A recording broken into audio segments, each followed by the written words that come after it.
Hello, my name is Jennifer Delafrat, and this is my video on mental health in the News One. I had an article named People Are Under Pressure, Depression, Mental Illness Increased During the Pandemic by an Asta Hemingway and a Chastity Maynard.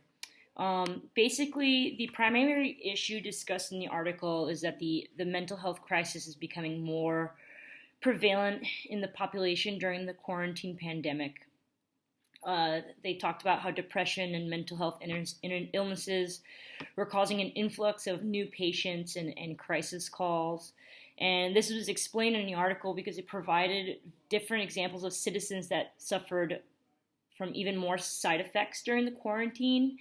And I thought this kind of related to our class and everything because it correlates to the preliminary information that we learned in the beginning. The article described like some of the symptoms that people who already experienced mental illnesses were experiencing them even more so during the secluded times, and how the prevalence of depression was 3 times more common among U.S. adults during COVID-19 than before. They even listed how researchers at the Boston University School of Public Health released the first study related to the pandemic's impact on mental health nationally, and they provided various links to the Boston University School of Public Health for saying that individuals with lower social resources, lower economic resources, and greater exposure to stressors reported a greater burden of depression symptoms. They also talked about how Florida ranked second to last in mental health spending nationally for years, which I thought was pretty interesting. Maybe it's because people go down there to retire and it's a little more stress-free and it's warm, but that was interesting to see how Florida ranks second to last in mental health spending. I don't know if it's with cost of living or why they're not spending as much in mental health, because in my experience, when I go down to Florida for vacation, their homeless population is very, very high. So, homelessness can be correlated to mental health and substance abuse. So it was interesting to see that. The main points of the article was basically that mental health illnesses are rising in general, but with COVID-19 and quarantine, it was becoming even more challenging to address and assist due to the parameters of social distancing. Even with like work for myself, like I would see that a lot of people were trying to get in touch with their therapist and the psychiatrist, but it was only through Zoom calls, or at the beginning when everyone was unsure of Zoom and what to really do. It was very, very hard to address issues that people had, that they were going to see someone once, twice, 3 times a week. During the quarantine time, especially if you were alone or if you lived in an area where you didn't really have a lot of family or anyone to really speak to, I feel that people would feel hopeless or that they may not get any assistance that they required.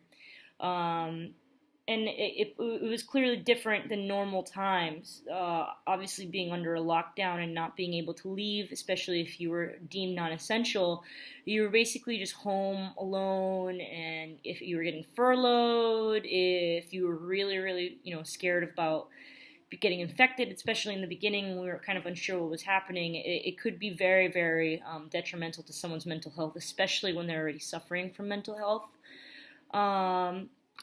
In the beginning, we talked about SIM and how we can assist people prior to the first police interaction. And with COVID, especially when states were in quarantine or lockdown, people will still suffer from these illnesses, even if it's still indoors.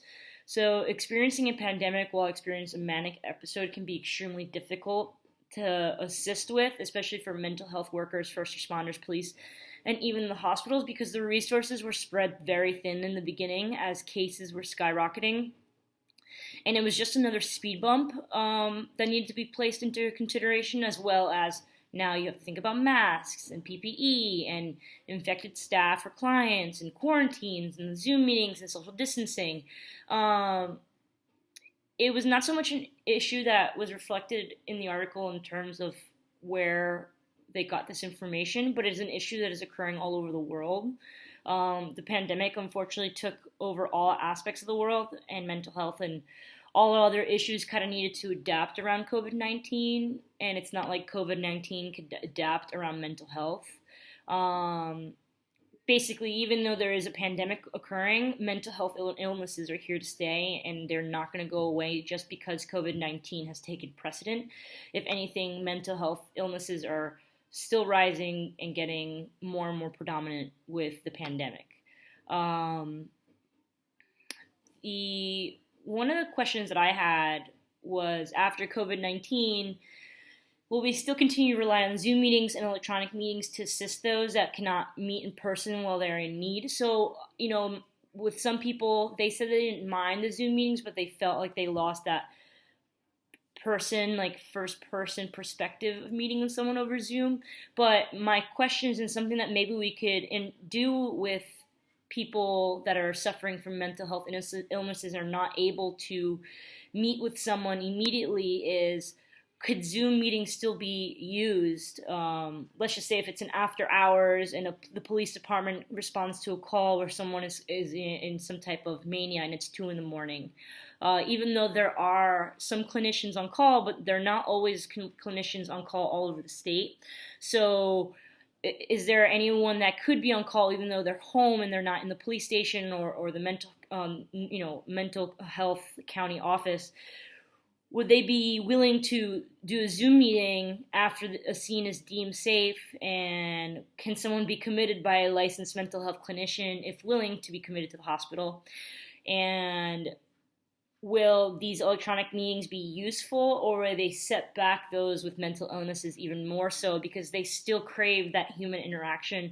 Someone with mental health may not have as many or much human interaction with other people, and is it more beneficial to continue these meetings through the internet or FaceTime or Zoom after the pandemic ends, or do we restart everything back to in-person?